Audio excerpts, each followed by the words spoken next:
Hello everyone, welcome back to sign biology. आज हम life science का एक very important molecular biology concept पढ़ेंगे, ब्लू वाइट स्क्रीनिंग। अगर आप जीसेट, सीएसआई, नेट या लाइफ साइंस कम्पिटिटिव एग्जाम की प्रिपरेशन कर रहे हैं तो इस टॉपिक्स को केयरफुली समझिए, बिकॉज इससे कॉन्सेप्चुअल एमसीक्यू फ्रिक्वेंटली बन सकते हैं। सबसे पहले समझते हैं कि ब्लू वाइट स्क्रीनिंग होता क्या है। What is blue white screening?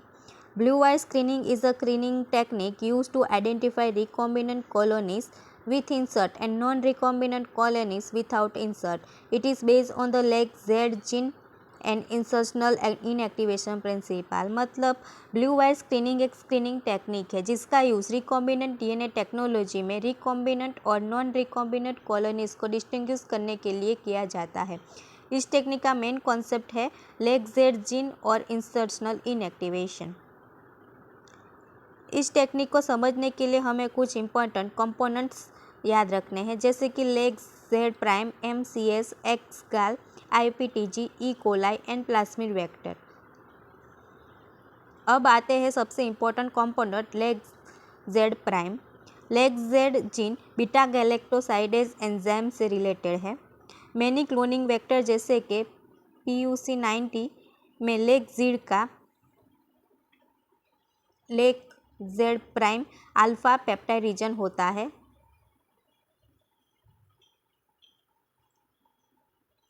और इसी रीजन के अंदर मल्टीपल क्लोनिंग साइट यानी MCS प्रेजेंट होता है।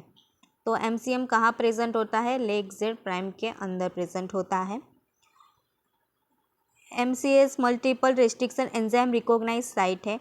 जब हम अपना फॉरेन डीएनए इंसर्ट करना हो तो हम अप्रोप्रिएट रेस्ट्रिक्शन साइट पर डीएनए इंसर्ट करते हैं। यहीं से ही ब्लू वाइट स्क्रीनिंग का मेन मैकेनिज्म स्टार्ट होता है। एक्सगाल है वो क्रोमोजेनिक सबस्ट्रेट है। IPTG inducer, E coli host and plasmid vector carry lac Z prime and insert.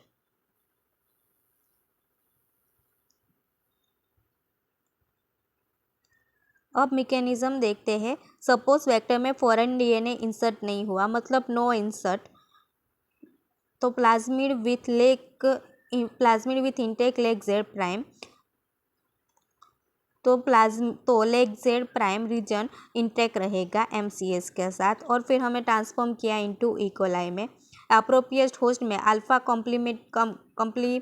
Complementation के through functional beta galactoside activity हो सकती है, मतलब बीटा गैलेक्टोसाइड एक्टिव है। अब प्लेट में एक्स जेल प्रेजेंट नहीं है क्योंकि बीटा गैलेक्टोसाइड एक्स जेल को क्लेव कर देता है और हमें ब्लू कलर की प्रोडक्ट फॉर्म होती है। Therefore no insert means blue colony. अब सेकंड सिचुएशन देखिए। अगर फॉरेन डीएनए MCS के अंदर इंसर्ट हो गया तो लेग जेड प्राइम अल्फा डिस्ट्रपिट हो जाता है और उसको हमने ई कोलाई में ट्रांसफॉर्म किया तो बीटा गैलेक्टोसाइडेज की एक्टिविटी नहीं बनती है, नॉन फंक्शनल बीटा गैलेक्टोसाइड।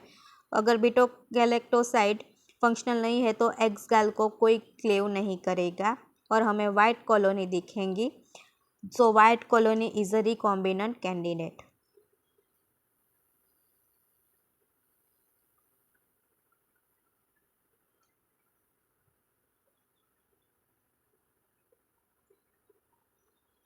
यहाँ एक कॉमन एग्जाम कंफ्यूजन होता है, role of X gal and IPTG।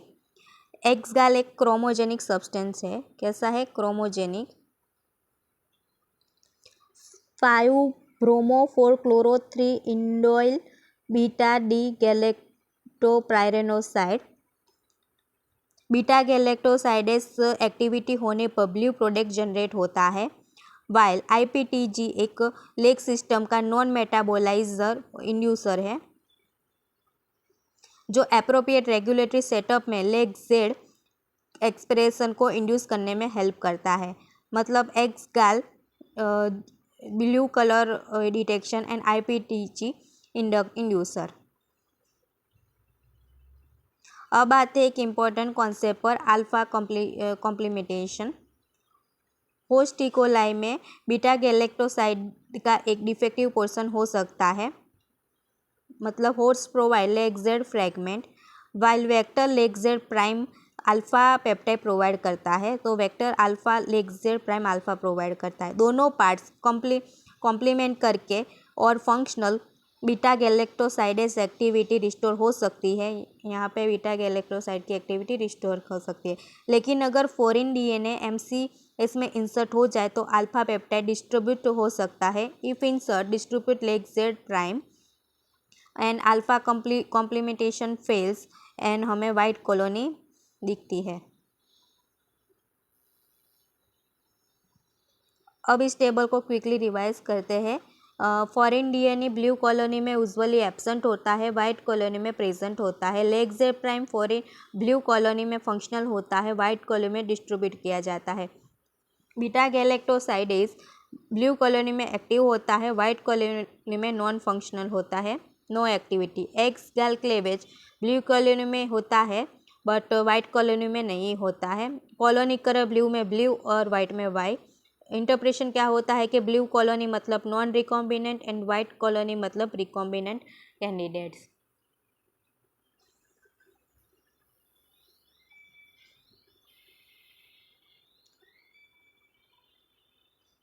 Exam में एक वेरी कॉमन कंफ्यूजन होता है selection and screening. Antibiotic resistant marker का यूज़ जनरली सिलेक्शन के लिए होता है। Determine which cell survives. Blue white screening का यूज़ सर्वाइवर कॉलोनीज के में से रिकॉम्बिनेंट कैंडिडेट को डिस्टिंग्विश करने के लिए होता है। Distinguish different colonies among the survivors screening.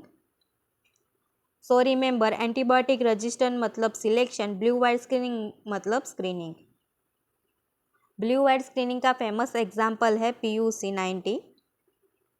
इसमें origin of replication ampicillin resistant gene lac Z prime region और MCS प्रेजेंट होता है।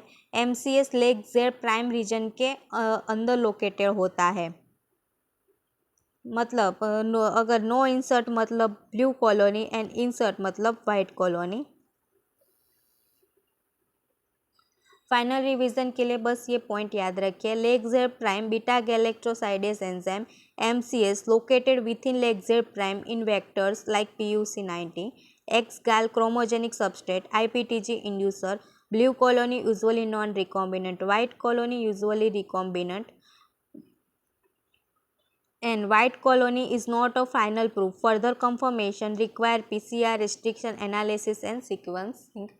तो गाइज अब अगर एग्जाम में क्वेश्चन आए ब्लू वाइट स्क्रीनिंग में रिकॉम्बिनेंट कॉलोनी कौन सी होती है, your answer should be white because foreign DNA insertion leg Z prime को डिस्टर्ब करता है, resulting loss of detectable beta galactosidase activity.